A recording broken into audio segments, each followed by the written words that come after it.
We can start. Okay, so it's a pleasure for us to present Aisha Wara Thakur today.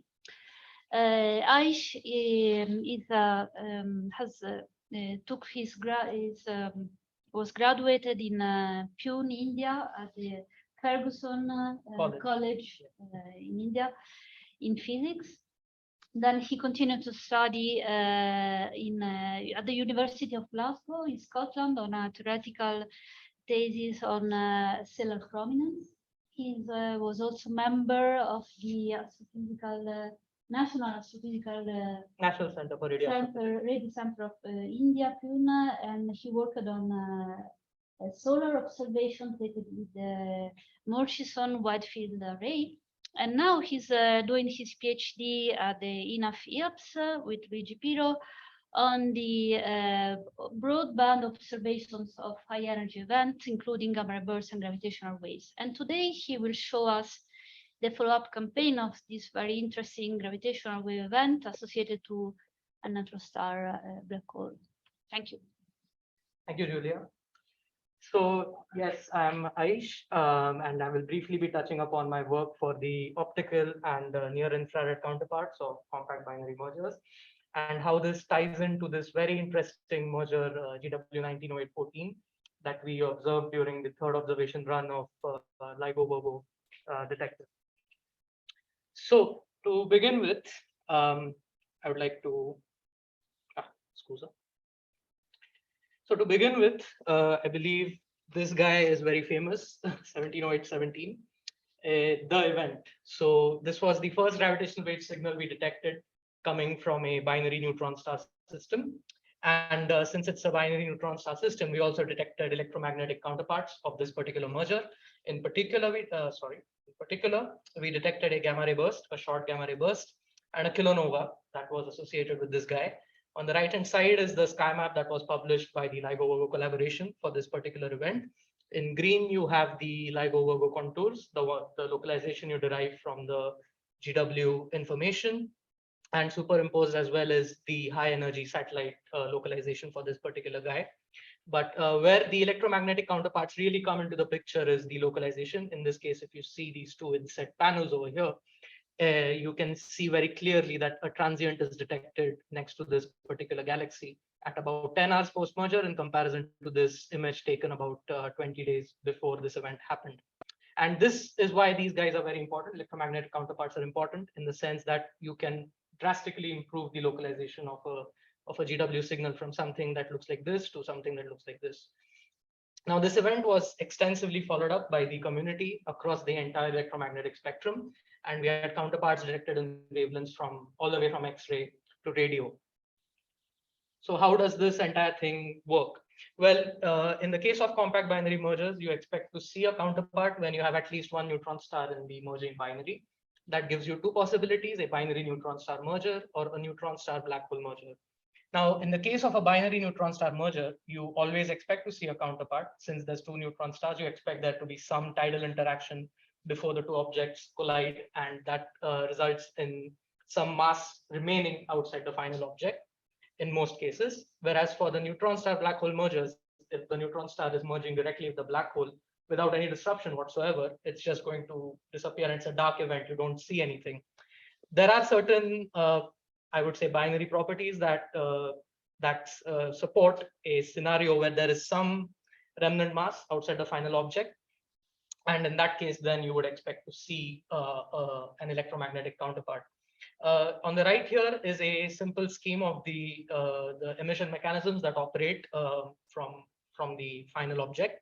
So you have this relativistic jet shown here in black that is launched, and this produces the gamma ray emission that we know as the GRB. And this red region shows the dynamical ejecta. This is material essentially that is torn apart from the objects as they approach each other. And finally, you have this wind that is driven in the accretion disk that forms after the objects merge, and that's shown here in blue. Now, what the key difference here is their speeds. The jet is ultra relativistic. This is kind of relativistic, and this is rather slow compared to the other two. Now, the viewing angle is a very important parameter when you are trying to observe these things. So if you're on axis, that is you're looking into the jet, that jet will be the only thing you see. You see a very sharp decay, and then that's it. So you are in this scenario, you are on axis. On the other hand, if you are completely adjoined to the system, you only see the red component. This red component evolves something like this over time. Whereas in the case of 1708-17, which was the event that we observed, it was an off-axis viewing angle that we had. So we saw a bit of everything. You start off with this blue emission coming from the wind ejecta, the red emission coming from the dynamical ejecta, and then of course some emission from the jet as it sort of expands into your viewing angle towards the system. Now that because 1708-17 was so well followed up, we could do some model fits and derive the expected ranges for the dynamical ejecta and the wind ejecta masses for this particular event. And I've also included here for reference what you would expect in the case of neutron star black hole merger, particularly for a case where you have a very small black hole which is not spinning very fast. You get to see some matter which could give you an electromagnetic counterpart. Now, as I said before, the detection of a counterpart will drastically improve the localization of your GW signal, indeed giving you a very good result. And while I say that at least one neutron star is required, there have been some results recently that indicate there could be a possible counterpart of a binary black hole merger as well, which I think is very interesting. Now, a little bit more about these two components individually. So you have first the short gamma ray burst, or the SGRB. And this, as I said, is produced by the relativistic jet launched from the merger remnant. And when this jet sort of expands into the circumburst medium, it's slowed down due to collision, and that drives a shock. And this shock is visible as afterglow emission. This usually starts off at higher energies within X-ray, gradually peaking in the optical and then eventually into radio as well. The second component in this case is the kilonova, and this is more of my focus. This is produced by the dynamic and wind ejecta. So you have elements being synthesized in these ejecta through the ER process, and the radioactive decay of these elements is what powers the emission of the kilonova. Now, again, in this case, if you remember the two progenitor systems, you have a remnant object-driven dichotomy in what you expect to see. So in the case of a massive binary neutron star remnant, you could have irradiation of the ejecta, which would enhance the blue component that we saw in the previous slide. Whereas in the case of a neutron star black hole merger, there would be no irradiation. So you expect that the blue component would be a bit dimmer than what you would see in a binary neutron star system. On the right hand is the optical and near infrared light curves of this wonderful event. And I would draw your attention to the blue bands. So going from bottom to top, you go from blue to red bands. So in the optical, in the very blue filters, you see that it peaks early and then decays very sharply. Whereas in the near infrared, which is at the top over here, you have a very slow increase and then equally slow decay as well. Now, there is a very, I would say, well-defined procedure for how you would go about following up a GW signal in the optical. And this is usually, we conduct this in very close, I mean, not close, but at the same time as the observation run of the GW detectors. Now, in the case of the O3 of LIGO Virgo, this was from the 1st of April 2019 up to the 27th of March 2020 with a short commissioning break in the middle. Now, the procedure is usually initiated once we get the information on the GW localization region and the distance scale that we have in this regard. Now, the typically expected ranges are usually released before they start the observation runs. Indeed, we have some ranges for O4 as well that we will have to consider when we plan our observations. And once you have this information, the first step then is to identify candidate counterparts. This is done in one of two ways. You can either do this through wide field observations. So you have an instrument which has a very wide field of view. Once you know the localization region, you can then either tile over it if it's a little bigger, or if it's small and you can get it in one visit, you can do that as well. The advantage in this case is that you can cover the entire region very quickly, which gives you a higher probability of detecting a possible counterpart. The other method is galaxy targeted observations, where you take a galaxy catalog, cross-match it with the localization region, and then rank the galaxies based on certain criteria, and then target the individual galaxies in turn with your instrument. The advantage in this case is since you are targeting a particular source, you can go very deep compared to the wide field limits. But the disadvantage is that there is a good chance that you might miss out if the galaxy catalog is not particularly complete at fainter magnitudes. And in this case, indeed, there is a dichotomy that you have to consider. There is a let's say a trade-off that you have to consider in this case between wide field and galaxy targeted observations, particularly when you have very good localization, as was the case for 1908-14, where you have to trade off between better coverage and deeper limits, essentially. Now, once you have identified these candidate counterparts, the next step is then to classify them so that you can either accept or reject association with a particular merger event. Again, this can be done one of two ways. So you can do it through photometric classification, in which case you build a light curve, you can do some model fits, and you can try and figure out what's going on. The advantage in this case is photometric data analysis is relatively quicker, and you can get it to a certain degree of certainty. The other method in this case would be the spectroscopic classification, in which you obtain a spectrum of the object, and that then allows you to determine with a higher degree of certainty if this is associated with an event or not. The disadvantage, I would say, in this case is that you have to, it's a longer analysis timeline, so you need more time. And ideally, if this is a candidate, if this is the counterpart of the event, you want to be on the source when it's bright. So you have to kind of consider these things when you decide between one of the two, or you can do both if you have enough time. Now, this brings me to 1908-14. This is a very famous event. It's called the mass gap event 1908-14. And a little bit about the properties of this and why it's interesting. So this is the merger of a 23 solar mass black hole and a 2.6 solar mass gap object. And I say object because we don't exactly know the nature of what the secondary object is. By its mass, it can either be the heaviest neutron star ever observed or the lightest black hole that we've ever observed, which makes it very interesting. Now, when this event was first announced in preliminary, the preliminary classification was a neutron star black hole, in which case a counterpart was said to be possible. And the localization as well was very good. It's almost 23 square degrees with a 90% chance. The distance was around 267 megaparsec, and that allowed us to identify 806 galaxies that lied within this localization region. These values were slightly updated when the analysis was refined, and the final published localization region for this guy is around 18.5 square degrees, which didn't change by that much. The distance was also with relative agreement with the initial estimate. However, the additional information that we got from the refined analysis was this inclination angle, and this is very important, and I will come to this in a later slide. So the results from our campaign, particularly my group's campaign for this, and of course the community at large, was that we couldn't identify any counterpart for this event. In our case, we undertook wide field imaging and galaxy targeted observations for this particular event, down to a limit of 19.9 AB in the clear filter for the wide field imaging, and up to 21.8 AB in the I band for galaxy targeted observations. We couldn't find any new candidate counterparts aside from the community. On the other hand, what we also tried to do was we identified counterparts that were deemed promising, and we followed them up through multicolor photometry and spectroscopic observations, but then again, we couldn't find anything for this particular event.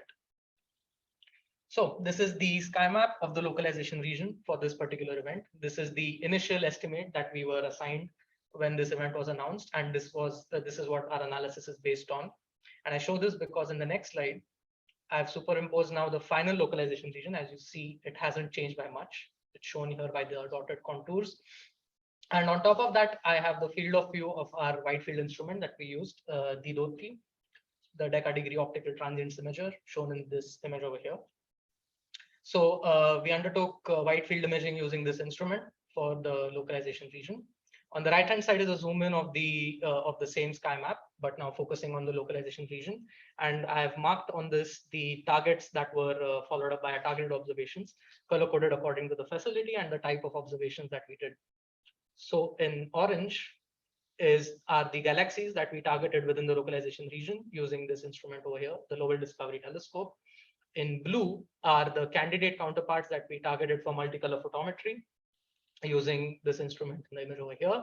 And then finally, these two squares in red are the guys for which we obtained a spectrum for spectroscopic follow-up using the GTC. And this is a basic summary of the observation campaign that our group did for this particular event. Now, while we couldn't identify any counterpart either through our own observations or through the community, what we found that If we combine the results from our analysis with that from the community, we could still place some meaningful constraints on what the possible counterpart would have been. And in this case, we first focus on the short gamma ray burst, and we find that our data set disfavors the presence of an on-axis gamma ray burst, so within the viewing angle, whereas the presence of an off-axis burst is then poorly constrained, couldn't find any meaningful constraints in that case. And this is explained in my next slide, which is this one over here. On the left-hand side, you have a sample of observed optical afterglows for on-axis GRBs that we rescaled to the expected distance for this particular merger in comparison to the wide field limits from the observation campaign. And we find that we can rule out only a very small fraction of this sample, which suggests that an on-axis GRB is clearly disfavored in this case. On the right-hand side, what we have instead is three example light curves of what an off-axis burst would have looked like. This is part of an extensive simulation that we ran, assuming the parameters of 170817, but allowing the viewing angle and the circumburst density to vary.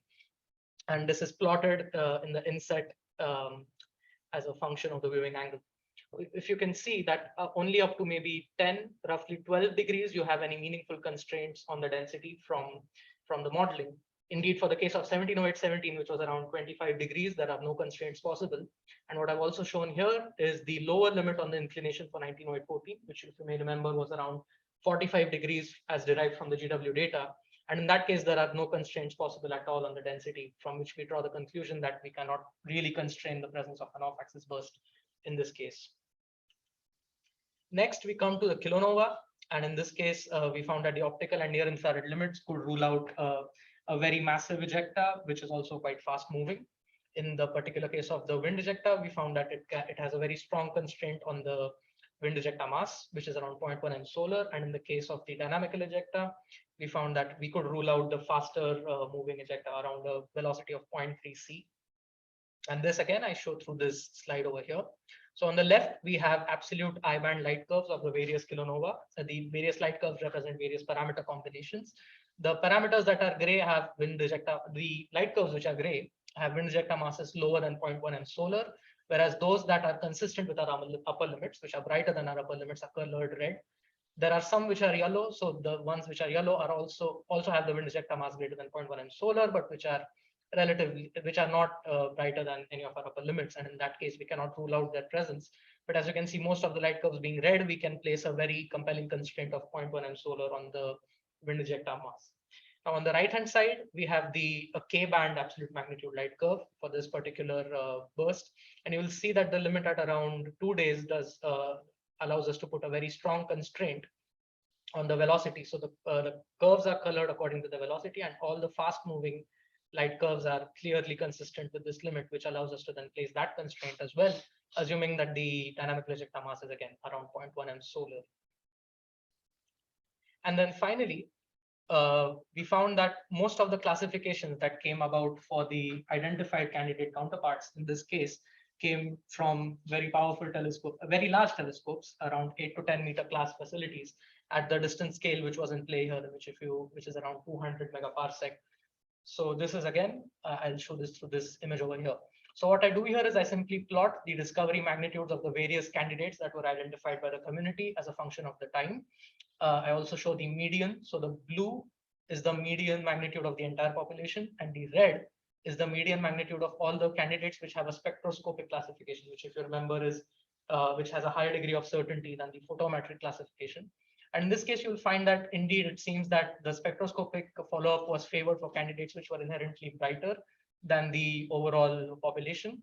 And I would particularly draw your attention to the green, blue, and red crosses, because these are the big guys, VLT, Keck, and GTC, roughly between 8 and 10 meter aperture facilities that could achieve these classifications, as I said, at a distance scale of around 200 MPC. So to conclude, I would like to briefly touch upon the key points I raised during my talk. We were able to place deep optical and near infrared upper limits on the counterpart of GW 190814. Particularly using these upper limits, we could then identify constraints on the possible ejecta masses and the possible relativistic jet for this particular merger. In particular, we find that the fast-moving high-mass ejecta can be ruled out with a good degree of confidence, whereas the presence of an on-axis burst is disfavored, and that of an off-axis burst is rather poorly constrained. And then this has very important implications for the upcoming fourth observation run of LIGO Virgo.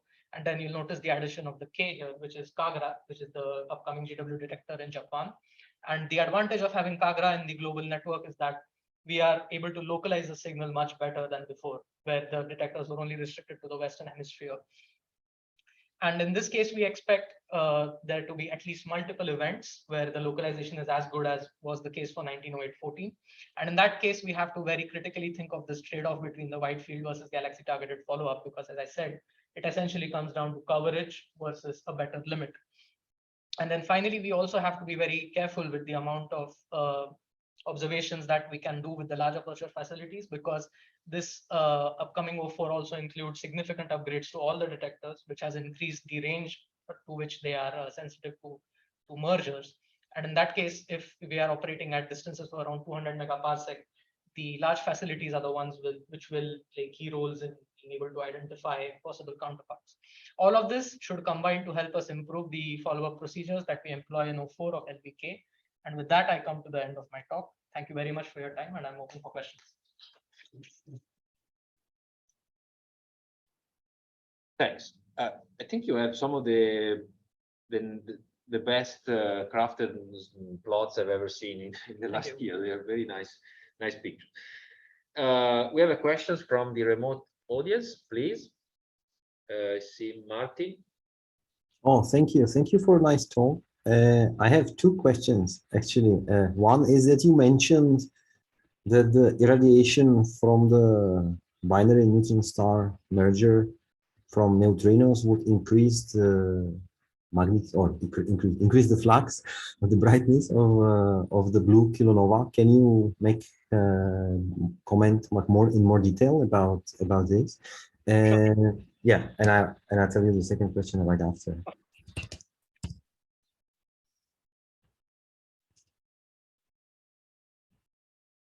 So in the case of a massive neutron star remnant, this neutron star remnant, as I said, is expected to irradiate the ejecta, and that affects the electron fraction that exists in this ejecta, and that has to do with what I mean by saying that the blue component would be enhanced, since the electron fraction is a key parameter in this case, which is still under development. We still don't fully understand how it works, or well, in that case, as I said, you expect to have it a bit brighter than in the case for a neutron star black hole merger. I don't know if that answered your question. A bit brighter means like in percents or like magnitude more, or good point. I would put it this way. So I would draw your attention to the plot for 1708-17 at the off-axis viewing angle, if you can see it on the screen. If you see the contribution from the blue component, we expect that to be a bit lower if 1708-17 were to be a neutron star black hole merger. Let's put it that way. So the light curve evolution could be a bit different. I don't think it's very easy to quantify exactly how much this difference would be. As I said, we have only ever observed one of these guys, so that doesn't really allow us to put any meaningful constraints on the possible models. So there is a variation, but I would think it's very difficult to quantify it very clearly. Okay, thank you. And the second question is, like, we mentioned the classification of the candidates. So based on what you pre-select like, for example, from the photometry, like, what is your criterion to say this could be not the afterglow, but the kilonova, or because it's what is the criterion? So in that case, what we look for is the rate of the variability, and of course the color index. So if there are already some multi-band observations, you can look at the color index. And if the color index is tending to more red filters, then there is a very good chance of looking at a kilonova. That's one way you can do it.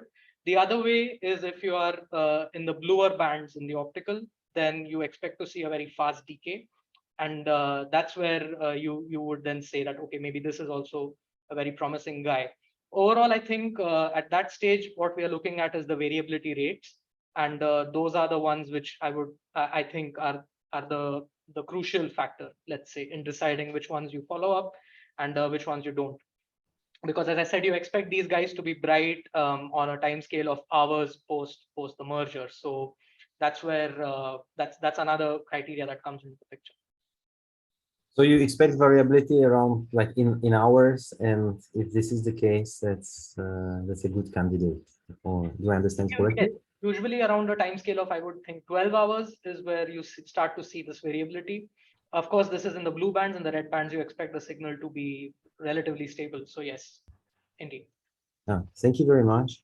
And sorry, like how many like data points you need to, how many observations you need to get the conclusion, or like you need like 100 snapshots, or like just 2, or ideally I would say as many as possible, but I think a meaningful constraint is still possible with as few as 3 or 4.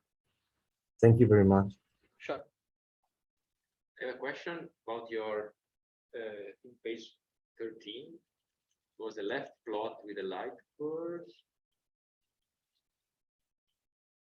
This one? Yes, I'm no expert, so maybe it's a stupid question. Is it a problem that none of the models is crossing the last point after 10 days? Or It's not exactly a problem. That has, I believe, more to do with the observing conditions and the observation itself than the model. So it's not strictly an issue. These are essentially upper limits. So yeah, it's not a problem. are they all okay? Any other question from you? Yeah. Yes. I do have a question about the estimated distances. Mhm. You were not giving ranges of distances, but just approximate Yeah. estimates. And I mean, how do you use them, and how are these well known? And I mean, are they important? Are they less important than the constraint that you have on the style? So you're referring to this Yes. values, right? Yeah. So these values come from the GW data, which is not part of my analysis. This information is directly obtained from the LIGO-GOGO collaborations. Well, in our case, you'll see that there is a difference between the two values, but the estimate that we used in our analysis is the one that was released as the preliminary value, which is still within the 1 sigma error bar for this distance. So that doesn't really change our conclusions by much. And yes, the distance is very important, particularly because, as I said, we have only one observed kilonova, 170817, that was conclusively identified with a GW event. So any analysis that we do involves rescaling the light curve according to the distance. 170817 was around 40 megaparsec. This is about 5 times further out. So yes, in that case, you use the distance to sort of scale the light curves and see what comes out of the other. Aren't you using it to select your galaxies? Yes, that's also, yes, indeed. Yes. So you select the galaxies where the redshift is more or less consistent with the distance scale. Yes, there is uncertainty, of course, as I said, to do with the completeness of the catalog, particularly if the galaxies are really faint at that distance. How does this get determined by the I am not very well versed with the analysis for that, unfortunately, since this is entirely in the GW band, and that's not part of my work. So I am not very familiar with how they do this. So if you go to slide 9, so how do you define the contour of localization of, and why you have this like magenta spot on the lower left? Good question. That you didn't take into account. So you don't. So this over here is the 50% localization, and in blue is the 90% localization. So it's indeed taken into account in our analysis, but I only show the 90% value for having more clear slides. I forget the first part of it. So why you don't care much about the lower left? Well, there wasn't a lot of things in there anyway. There was maybe 2 spectroscopic candidates, but then they were again over here, and they overlap with the final values that were published. So that was a secondary concern. As to what goes into determining these counterparts, that's again that comes from the GW data, and I believe that is determined from the antenna patterns. So these detectors being fixed, they have particular regions of the sky that they are very sensitive to, and otherwise they are really, really bad. But yes, that's what determines this localization. Okay, if there are no more questions. Can I have one more, like a little one? Yeah, go ahead. Sure. If you have time. Like with this targeting the galaxies in the huge this banana error bar or whatever, do you have any strategy to sort the galaxies, or you have to go through all of them? Like, did you go through all these almost 900 galaxies to find all the possible candidates, and then you looked carefully on each of them, or once you found a good one, you stopped, and there was some kind of a strategy how to choose the best galaxy candidates? Good question. So, as I said for a question right now, the first cut is in terms of the distance. So if the redshift is greater than the distance scale that you have from the GW data, that galaxy is out of the picture. So the galaxies that I mentioned in the previous slide are simply within the localization region. It doesn't have any bearing on if they are within the distance scale or not. That is the first. That's the first, let's say, constraint. The second constraint comes then from the luminosity of the galaxy. If it's particularly faint at that distance, then it's not considered a high value target, let's say. And then of course you also come to the completeness. So I believe we've also made some cuts based on the luminosity, which from which we then produced a ranking, and we use that ranking. Yes, there is no way you can identify and identify and then observe 806 galaxies on a time scale that is conducive to detecting a counterpart. Thank you. Sure. Okay, then thank again, and that's it for today. Bye, everyone. Thank you. Sure.